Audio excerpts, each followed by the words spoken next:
I'm going to show you how to make the most spectacular apple pie. Not just any apple pie, a healthy apple pie made with a delicious oatmeal spelt shortcrust. And I want to show you how easy it is.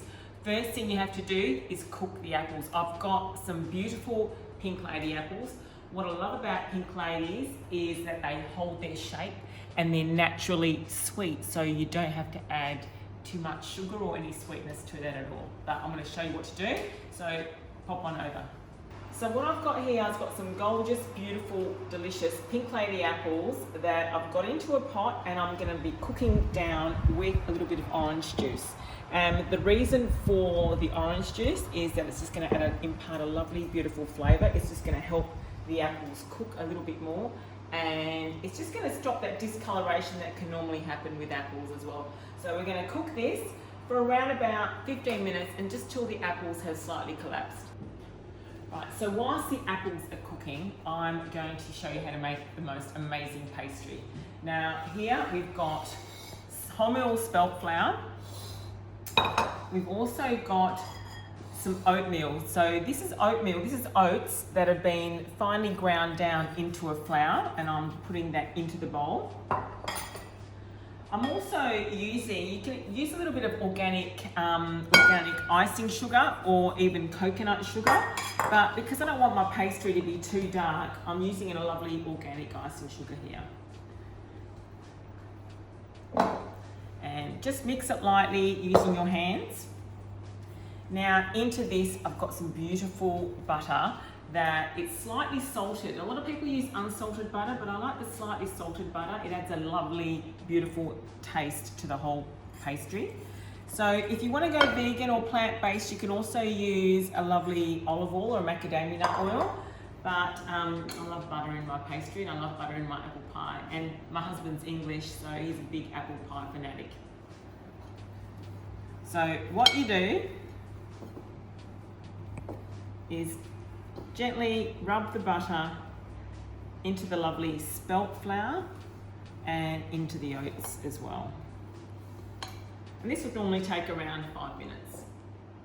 So as you can see, this is beautiful now. So all the butter is rubbed into the spelt flour and the oats, and it almost looks like coarse breadcrumbs, and it's lovely and smooth and gorgeous. So now to that, we are going to add a little bit of water and a little bit of vanilla. So around about 60 ml of water and a nice generous splash of vanilla. And this is going to help impart a beautiful flavour, the vanilla, into the pastry. Now, I normally like to use my hands and my feel for this to see whether I need any more water or not. But you don't want to add too much, but you don't want to add too little either. So give it a mix, and it's forming together really nicely here. All right, so here we have the most amazing pastry of all time. So I'm just going to lightly roll it in a little bit of oat flour, and you want this to rest just a little bit for around about 20 minutes in the fridge. Okay, you'll see that the apples are slightly starting to collapse, which is really, really good, and this is what you want. See the liquid at the bottom there? So you've got some liquid at the bottom that is slowly going to evaporate. So at this stage, I've got the lid off the pot, and the orange juice is just evaporating ever so slightly because you don't want your pie too watery. What I'm also doing is I'm putting a little hint of vanilla extract in here, and just to sweeten a little bit, because remember the apples have got no sugar or sweetness at the moment. You can add a couple of tablespoons of raw organic honey or some maple syrup as well. So I'm just folding that through the apples just a little bit, just to take the edge off and make the pie taste spectacular. Okay, so I've got my pastry here, and it's out of the fridge. It's been resting for around 20 to 30 minutes. And I'm just cutting around about just a little bit more than half of the pastry to roll as my base. So this is going to form the base of my pastry, and the other part will be the top of my pastry. So I've got a 20 centimetre pie dish here. You can also use a cast iron pan, which is very, very cool as well. but I'm going to show you how easy it is to roll out. When I do roll out my pastry, I like to roll it out between a couple of sheets of baking paper. What that does, it actually stops it sticking and you can control it more, and it's easy to transfer onto the pie dish as well. So I've got 2 sheets of baking paper here. Now, for those wanting a gluten-free pastry crust, you are in luck, because this recipe is from my cookbook, Healthy Baking, and it's this one here. But if you turn the other side over leaf, it's got my gluten-free version, which has the gluten-free pie crust. So I've covered all bases, which is very cool. So rolling that out.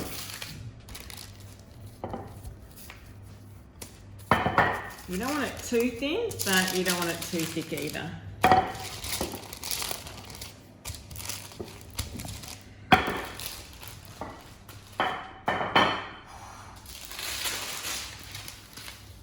Perfect. So what we're going to do is we're going to transfer this onto my pie dish. So just a light dusting of oat flour, and now we're going to roll it up.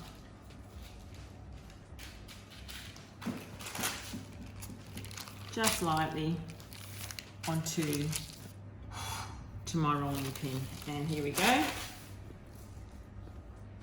Nice and gently, and away we go. Now, any little bits and pieces, because the pastry dough is still quite soft and it's still very pliable, and it's really, really easy to just to cover any little gaps in the pastry and to cover any holes. So lightly pressing the inside of the pie dish. Just like so. And what I also want to do is just to cut off any excess, because all that excess can be used for the top of the pastry. So just give it a little bit of a trim. And we're going to do exactly the same with this part here. So like before, just a little dust on the bottom, a little dust at the top.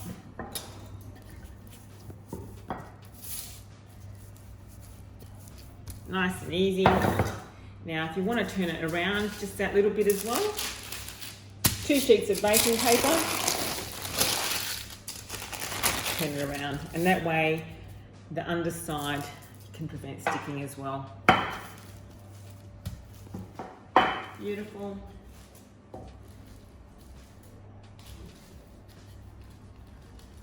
think this should be enough. So you've got 2 lovely, beautiful sheets of pastry here. So I've got the apple pie, and I've got this filling here. Now, ideally, I would probably want to cool it down for a couple of hours until it's lovely and cold. But just to shoot this video, it's only been cooling down for around about 15-20 minutes, but it's still going to be spectacular, and it's still going to work really well. So I've got my lovely, beautiful apples here that have collapsed, and you'll be able to see the steam in the apples because they're still quite warm. But any leftover apples can be used the next morning with some yogurt and some granola for breakfast. And this is going to be spectacular, but I don't think I'm going to have that many leftover apples. And they're lovely and beautiful and syrupy and naturally sweet and beautiful. So we've got the apples there, just packing them down ever so slightly. And because my pastry is quite cool, I'm just going to put the pastry straight over the top and just gently caressing that into the sides of the pie dish. And you want something really rustic. You don't want something too robotic. Something freeform. Okay, now this is looking fabulous. Now all I need to do, the edges are sealed, and just cutting off any excess. I'm not going to get that much actually, which is great. And then last but not least, we're just brushing the top with a bit of egg wash, just to form a lovely, nice little glaze. You can also dust it with some oats if you want to, and it'll give a nice rustic texture to the pie. A couple of little slits in the pastry to keep the steam from coming out, or make the steam come out. But this is going to go in a hot oven, 180 degrees, fan force, for around about 45 minutes.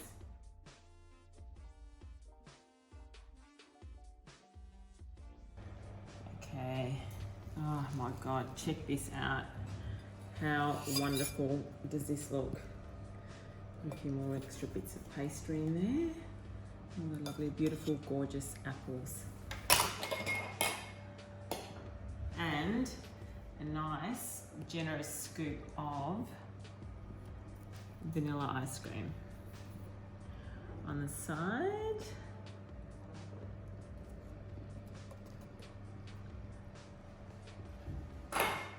As well as a double whammy, a little bit of custard.